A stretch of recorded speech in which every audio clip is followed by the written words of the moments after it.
নমস্কার বন্ধুরা, আজকে চলে এসেছি আবার একটা নতুন রেসিপি নিয়ে। আজকে আমরা তৈরি করব মাছের মাথা আর গোবিন্দভোগের চাল দিয়ে মুড়ি ঘন্ট। এই মুড়ি ঘন্ট কিন্তু অনেকজন আবার চিড়ে দিয়েও তৈরি করে, কিন্তু আমাদের বাড়িতে মুড়ি ঘন্টটা কিন্তু সবসময় গোবিন্দভোগের চাল দিয়েই হয়। সেই রেসিপিটাই আপনাদের সাথে শেয়ার করব।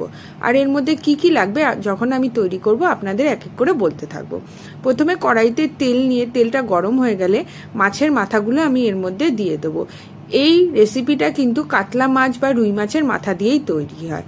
আর বলে দিই, আপনাদের যদি আমার রেসিপিগুলো ভালো লাগে প্লিজ আমার চ্যানেলটাকে সাবস্ক্রাইব করুন, লাইক করুন আর শেয়ার করুন। আপনারা সাবস্ক্রাইব করলে, লাইক করলে, শেয়ার করলে আমার ভিডিও দেওয়ার উৎসাহটা কিন্তু খুব বেড়ে যায়। দেখতে পাচ্ছেন মাছের মাথাগুলো ভাজা হয়ে গেছিল, হালকা করে ভেজে নিয়ে আমি উঠিয়ে রাখবো। তারপরে কড়াইতে আরেকটু তেল দিয়ে তেলটা যখন গরম হয়ে যাবে এর মধ্যে দিয়ে দেবো ডুমো ডুমো করে কেটে রাখা আলু আর পেঁয়াজ। পেঁয়াজগুলো কিন্তু খুব ছোট করতে হবে না। দেখতে পাচ্ছেন আপনারা নিশ্চয়ই কড়াইতে যে পেঁয়াজগুলো, একটা পেঁয়াজকে আমি 6 ভাগ করেছি আর আলুগুলোকেও ডুমো ডুমো করে কেটেছি। এর মধ্যে আমি 2টো পেঁয়াজ আর 2টো আলু নিয়েছি। তার সাথে আমরা অ্যাড করব এর মধ্যে একটা টমেটো। টমেটোগুলোও কিন্তু ডুমো ডুমো করে কাটা। তার সাথে 2টো তেজপাতা আর এর মধ্যে দেবো 4-5 কোয়া রসুনের, যেটা থেতো করে দেবো। আর যে যেরকম ঝাল খাবেন সেই হিসাবে কাঁচা লঙ্কা। আমি এখানে 4টে কাঁচা লঙ্কা দিয়েছি। এরপরে আমরা এর মধ্যে অ্যাড করব স্বাদ অনুসারে নুন।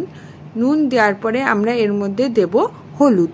ওই 1 চামচের মতন এর মধ্যে আমরা হলুদ অ্যাড করব। হলুদ দেওয়ার পরে এটাকে খুব ভালো করে নেড়ে চেড়ে আমরা মিক্সড করে নেব।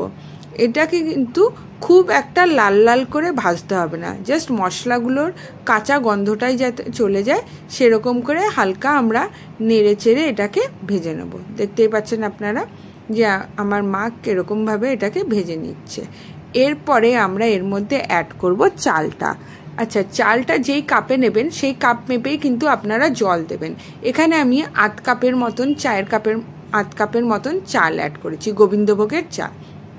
চালটা দেওয়ার পরেও এটাকে খুব ভালো করে নাড়াচাড়া করে এর মধ্যে আমরা অ্যাড করব চিনি। সব বাঙালি খাবারেই একটুখানি কিন্তু চিনি না দিলে খাবারের ব্যালেন্সটা হয় না, আর চিনি দিলে কালারটাও কিন্তু ভালো আসে। দেখতে পাচ্ছেন 1/2 চামচের মতন আমি চিনি, আমার মা চিনি অ্যাড করলো। করে এগুলোকে আবার খুব ভালো করে নাড়িয়ে চাড়িয়ে মিক্স করে নেব। এরপরে অ্যাড করে দেবো ভেজে রাখা মাছের মাথাগুলো।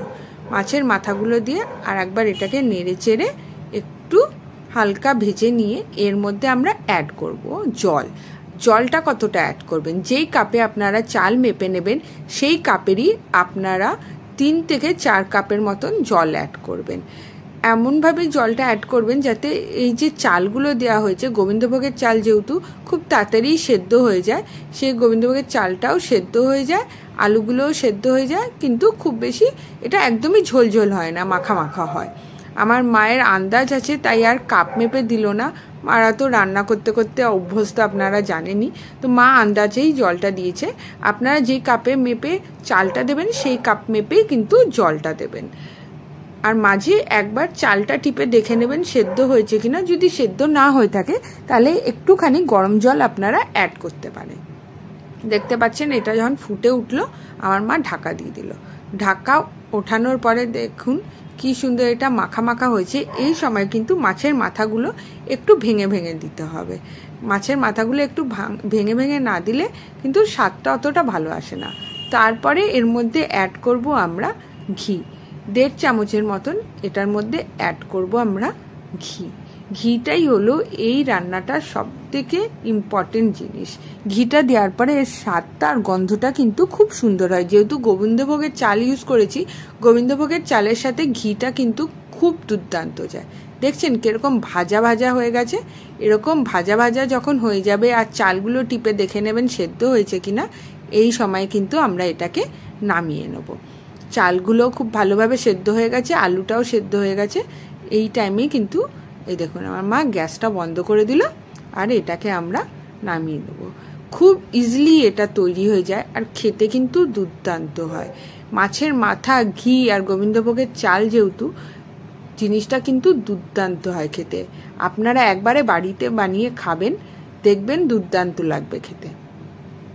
এইভাবেই আমরা তৈরি করে ফেললাম আমাদের মুড়ি ঘন্ট। আপনাদের ভিডিওগুলো কেমন লাগছে প্লিজ আমাকে কমেন্ট করে জানাবেন। আপনাদের যদি ভিডিওগুলো ভালো লাগে প্লিজ আবার বলছি আমার চ্যানেলটাকে সাবস্ক্রাইব করে দেবেন। আর আপনারা কি রেসিপি দেখতে চান, কীরকম রেসিপি দেখতে চান, বেঙ্গলি কুইজেন না অন্য কুইজেনের কোনো খাবার দেখতে চান, আমাকে কমেন্টে জানাবেন। ধন্যবাদ।